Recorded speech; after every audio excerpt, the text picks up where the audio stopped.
Darnold live. Vince, not what we expected to be talking about. Listen, the scores store, we'll talk about that a little bit. But number one, thinking about the person, Jordan Travis, not the implications on the team.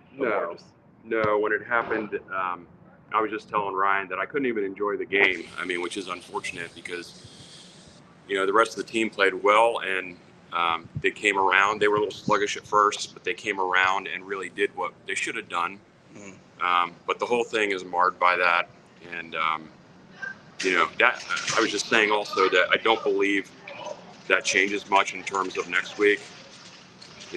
Not next Florida, week. Florida is, is going to be a tough game regardless. Makes it a little tougher. There's no doubt. But the championship game is going to be tough. But that doesn't, in the grand scheme of things, I feel so bad for Jordan.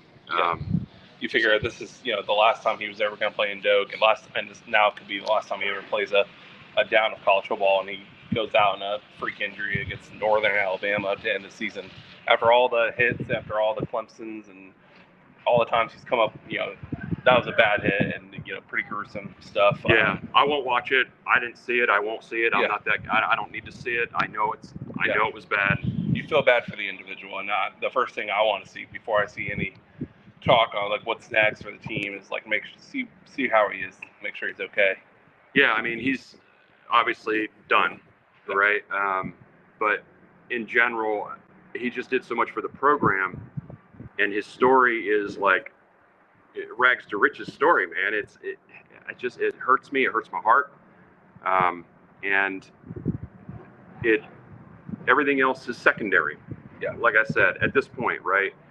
I'm going to spend some time, and I know you are too. We're going to spend some time looking at some recaps of the game and whatever, just to see kind of why everything was discombobulated at the beginning of the game. We can't even wrap our mind really around the game as a whole right now. That's why I think we're going to come back early this week before the Thanksgiving time. We'll do an earlier show. And, North Alabama hit us on a couple quick things early on. It's just that's the way things are going to work. Plays and punts. It doesn't bother me at all. But, they're trying to score there in the last minute of the game, get you some on the last play, which is kind of nice. But, the score was almost exactly what you had predicted, which is interesting. So I told Kristen this, with Jordan being out,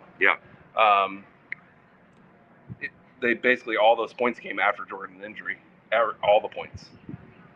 Right. Yeah. So they were all scored without Jordan. Yeah, it was 13-0. Yes. When he went out. So kudos to in a time in which I'm sure the players are shocked and sad for their players, and kudos to the team and Tate Rodemaker and Keziah Holmes and Sam Singleton, Brock Glenn. I mean, hey, one thing we never are concerned about for 2 years now, this team is resilient. They are.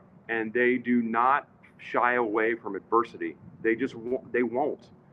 They may get beat at some point, but that's not going to be because they fell apart, right? And I expect that to continue. Yeah, and of all things that could cause you to be derailed tonight, and they didn't let it derail them. Yeah, down 13-0 in your starting quarterback. Star quarterback just went down. So yeah. But I think, listen, Vince, we're gonna take a little breather. We're gonna come back early this week. We're gonna compress. But I appreciate all of you guys watching. Put up some prayers to Jordan Travis and his family tonight, and just I hope he's okay.